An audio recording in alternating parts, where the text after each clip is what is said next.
Where should I withdraw money first in retirement? It's a question I routinely see retirees getting wrong. In today's video, I'm going to teach you a framework on how to decide which accounts to pull from first and how we structured withdrawals from one of our clients so that you can see this framework in action. And this framework is projected to save our client over $420,000 in taxes. Now, you must know the three primary account buckets when taking income in retirement, because failing to understand the nuances can cause you to massively overpay in taxes or penalties. Plus, if you don't understand the buckets, then you won't understand the framework. You have a taxable bucket, a tax-deferred bucket, and a tax-free bucket. Now, in your taxable bucket are things like brokerage accounts, and this could be an individual, joint, or trust investment account. While investments inside your account may pay things like dividends, you'll pay taxes each year. If you sell an investment, you may pay taxes on the growth of the investment. Now, the nice thing is that taxes on the growth, otherwise known as capital gains, are taxed at a rate that can be as low as 0%, something I'll be teaching you how to do when I get into the framework in action. Now, in your tax-deferred bucket are accounts like IRAs or 401ks, just as an example. And the reason we put them in the tax-deferred bucket is because while the investments are growing or paying dividends, no taxes are paid. However, when money is withdrawn, you often pay taxes at ordinary income rates, which, as you can see, adds up quickly. For example, if you're married and your income is over $94,000, you can kiss 22% goodbye in taxes. If you're in California, you can slap another 9.3% in state taxes as well. Now, the government isn't going to let you off the hook and never pay taxes because you choose not to take withdrawals. Once you're in your 70s, the IRS mandates that you take a withdrawal out of your IRA or 401k, which is all taxable, and that number can get big fast. Lastly, you have the tax-free bucket, the holy grail. And these accounts are Roth IRAs or Roth 401ks.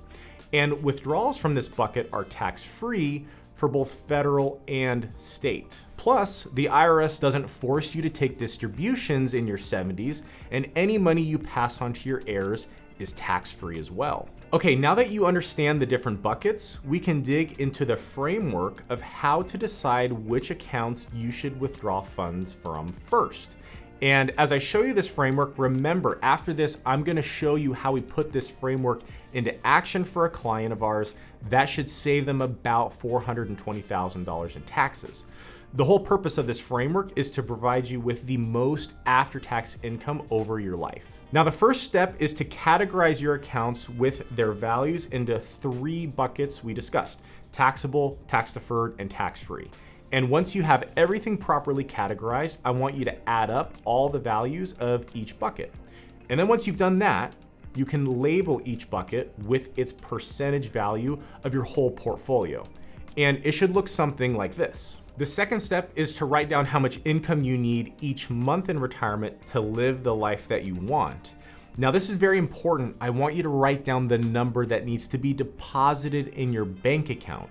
In other words, after any taxes have already been taken out. Now, the third step is to draw a bar that represents the income you need and begin filling that bar.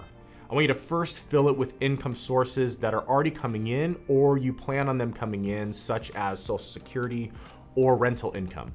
And then fill the rest of that bar with withdrawals from your specific buckets. But remember the details we went through earlier around how each bucket is taxed and how much you have in each bucket. The fourth step is to look at how you filled up the bar, representing how much income you need, and then begin applying tax to each income. When you apply tax to each income source and give it a dollar amount, that will need to be added as additional income you need to pull. And here's what I mean by that. If you plan on using $5,000 of your tax deferred bucket, and after looking at your tax bracket, you estimate you'd be in the 22% federal and 9.3% California state bracket, you may want to take an additional withdrawal of $2,300 and send that money directly to the IRS and California Franchise Tax Board. That way you don't get surprised at tax time. And the fifth and final step is revision. After your first draft, go back and review your bucket percentages. Are you loading tax years with the more tax efficient taxable bucket withdrawals, or even touching your Roth bucket? Are you continuing to defer the tax deferred bucket like an IRA? And if so, will the forced distributions in your 70s exceed your income needs, causing unnecessary tax? Now that you have that framework, let's see how this works in action with a real client of mine. Now, I've changed names for confidentiality. Meet Mike and Judy, who are age 63. When they came to see us to take over their finances, their goal was to retire now and create income tax efficiently. They had all these different accounts and weren't sure which account to create income from first that they needed in retirement. And the good news for them is we are retirement income specialists. Their total portfolio was about $2.5 million. They had $600,000 in a taxable account, $1.2 million was in Mike's 401k, $550,000 in Judy's IRA, and about $150,000 in Judy's Roth IRA. They also considered themselves moderate investors, so roughly about 60% stocks and 40% bonds. If we look at their account buckets, that means about 70% is in the tax deferred bucket, 24% in the taxable bucket, and 6% in the tax-free bucket.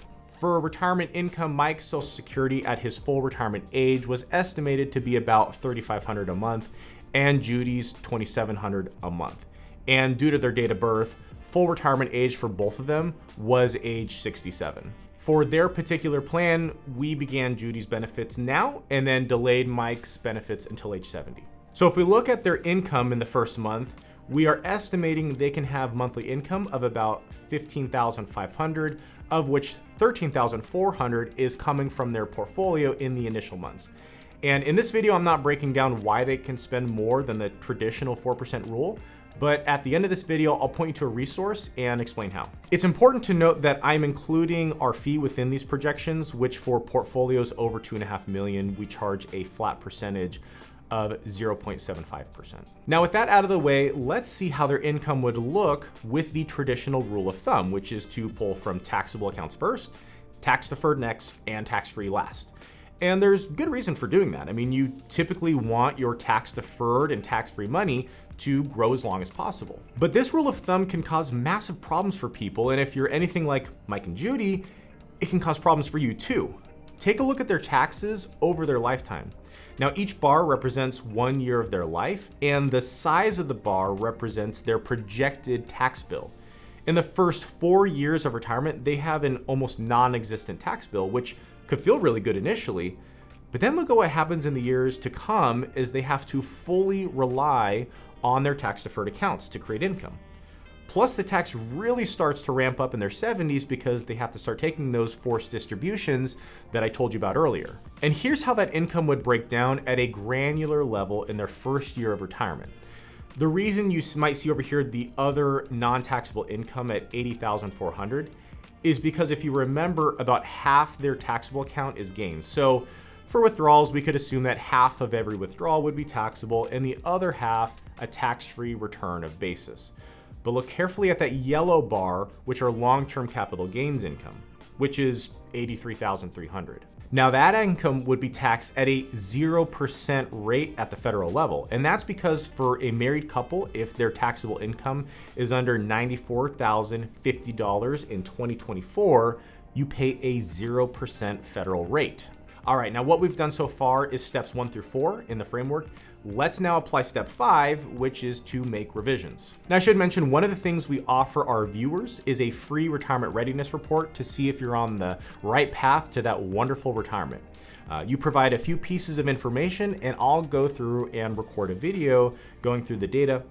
From there, if it makes sense for my team to take another look at your investments and retirement plan, we can always do that too. Now, in our revisions, we want to create an optimized withdrawal plan. And the first thing we do is look at their tax bracket, look at their accounts they have available, and selectively choose which accounts to pull from to pay the lowest lifetime tax, which ultimately, right, means more money in their pocket. In our optimized plan, we filled up their 12% ordinary income bracket by doing Roth conversions to take advantage of those low rates for the next several years. Now, as you can see, income tax isn't so low in the early years anymore, and their taxes each year have been smoothed out.